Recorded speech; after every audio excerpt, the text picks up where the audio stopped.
रामकृष्ण हरी माऊलींनो, सर्वांना गौरीचा नमस्कार. तर कशात सर्वांचं गौरीच्या स्वयंपाकघरामध्ये स्वागत आहे. तर आज आपण बनवतोय कोथिंबीर. उन्हाळ्यासाठी वाळवण बनवतोय. तर कोथिंबीर बघा इथे मी कट करून घेतलेली आहे, छान अशी सुकत घातलेली आहे. तुम्हाला सुद्धा छान अशा पद्धतीने कोथिंबीरीची रेसिपी मी तुम्हाला दाखवते. कोथिंबीर कशा पद्धतीने निवडायची, कशा पद्धतीने सुकत घालायची. तर चला वेळ वाया न घालवता रेसिपीला सुरुवात करूया. सगळ्यात पहिल्यांदा चॅनलवर नवीन असेल तर चॅनलला सबस्क्राईब करा. घासामध्ये नवा घास केलेला आहे, त्याच्यामध्ये आपण कोथिंबीर लावलेली आहे. तर कोथिंबीरीला आता फुलं आलेली आहे. कोथिंबीर उन्हाळ्यासाठी आपल्याला बनवून ठेवायची. तर इथून आपण खूप सारी अशी कोथिंबीर घेऊन जाऊया. तर हे जेवढे ढवळे फुलं आलेले दिसतात तेवढी पण कोथिंबीर आहे. उन्हाळ्यासाठी वाळून ठेवण्यासाठी आपण कोथिंबीर थोडीफार घरी घेऊन जाणार आहोत. जेव्हा उन्हाळ्यामध्ये गरज पडेल आपल्याला कोथिंबीरीची, त्यावेळेस कोथिंबीर भेटत नाही, हिरवी कोथिंबीर भेटत नाही, तर आपल्याला आत्ताच साठवण करून ठेवण्यासाठी कोथिंबीर घेऊन जायची आहे. तर अशा पद्धतीने आपल्याला सर्व कोथिंबीर, भरपूर अशी कोथिंबीर घ्यायची आहे. कोथिंबीरीचे घरगुती धनेसुद्धा मी बनवणार आहे.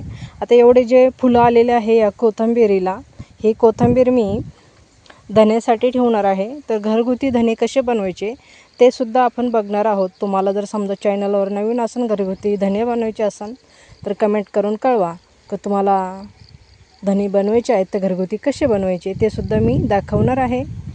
तर आता आपण इथे फक्त कोथिंबीर घरी घेऊन जाणार आहोत.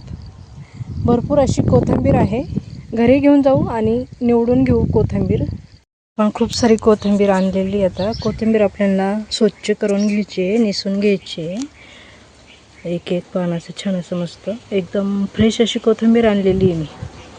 छान आपल्याला कोथिंबीर निवडून घ्यायची आहे, मग कट करून घ्यायची. तर कोथिंबीर अशा पद्धतीने आपल्याला निसून घ्यायची आहे. दांडे जास्त घ्यायचे नाही, एकदम फक्त असे पानं घ्यायचे. अशा पद्धतीने सर्व कोथिंबीर आपण निवडून घेऊ. आपण कोथिंबीर बारीक कट करून घेतलेली आहे. इथे एक लगेच मोठं असं कापड आथरून घ्यायचं, त्याच्यावर ते अशी छान अशी मस्त पसरवून घ्यायची चिरलेली कोथिंबीर. आणि आपल्याला हे ध्यानात ठेवायचं आहे, कोथिंबीर आपल्याला सावलीमध्ये सुकून घ्यायची आहे. तर अशा पद्धतीने सगळीकडे छान अशी मस्त सुकून घेऊया.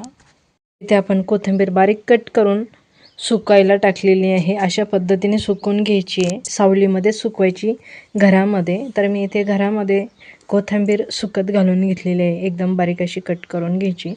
किंवा तुम्हाला फक्त पानं सुकवायची असेल तर ती सुद्धा फक्त पानं खुडून आणि सुकवून घ्यायची, ती पण छान होते. आणि कट करून सुद्धा तुम्ही सुकवली ती पण छान होते. तर आता आपण सुकून देऊया 2 ते 3 दिवस, बघूया 2 ते 3 दिवसानंतर. तर इथे कोथिंबीर बघू शकता छान अशी मस्त सुकलेली आहे. एकच नंबर अशी मस्त छान अशी मस्त सुकलेली कोथिंबीर.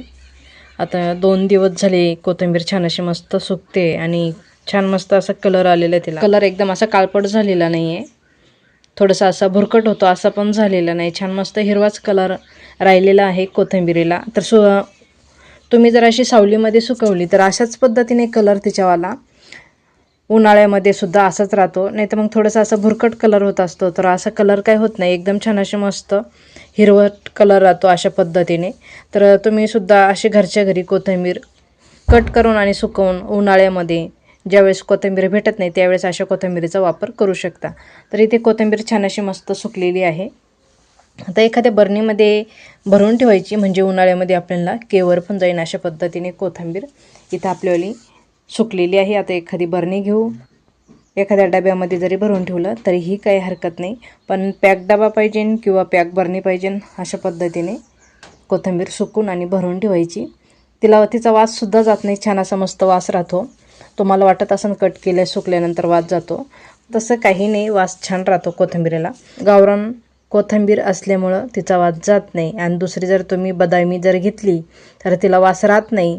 तर अशा पद्धतीने तुम्ही जर गावरान कोथिंबीर सुकून जर डबा भरून ठेवली, बरणी भरून ठेवली तर तुम्हाला केवर पण जाईल ही कोथिंबीर.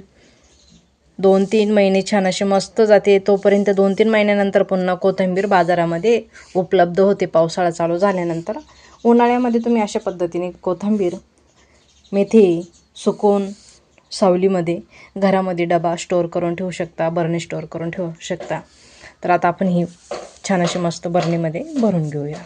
अशी बरणी घ्यायची, बरणीमध्ये छान अशी कोथिंबीर भरून ठेवायची. तुम्ही सुद्धा घरच्या घरी अशा पद्धतीने कोथिंबीर बनवू शकता, स्टोअर करून ठेवू शकता. अशा पद्धतीने बघा किती मस्त कोथिंबीर आपल्यावाली तयार आहे. छान मस्त अशी सुकलेली आहे. अशा पद्धतीने तुम्ही कोथिंबीर घरच्या घरी स्टोअर करून ठेवू शकता. तर कशी वाटली कोथिंबीरची रेसिपी नक्की मला कमेंट करून कळवा. रेसिपी जर आवडली तर लाईक, शेअर, सबस्क्राईब नक्की करा. त्याचबरोबर बेल बटनसुद्धा दाबा, म्हणजे माझ्या अशाच नवीन नवीन रेसिपी तुम्हाला बघायला भेटतील. थोडीसुद्धा रेसिपी आवडली तर नक्कीच एक कमेंट करून सांगा रेसिपी छान झाली, किंवा कुठून बघता कुठून नाही तेही मला सांगा, म्हणजे मग मला कळेल माझी रेसिपी कुठपर्यंत पोहोचलेली आहे, कुठपर्यंत नाही. अशा पद्धतीने बरणी भरून ठेवायची छान मस्त, आणि जेव्हा वाटेल तेव्हा तुम्ही कोथिंबीर वापरायला घ्यायची. तर चला आजच्यासाठी धन्यवाद. भेटूया एका पुढच्या नवीन रेसिपीमध्ये. तोपर्यंत छान राहा, मस्त राहा आणि खुश राहा. व्हिडिओ शेवटपर्यंत बघितल्याबद्दल मनापासून धन्यवाद.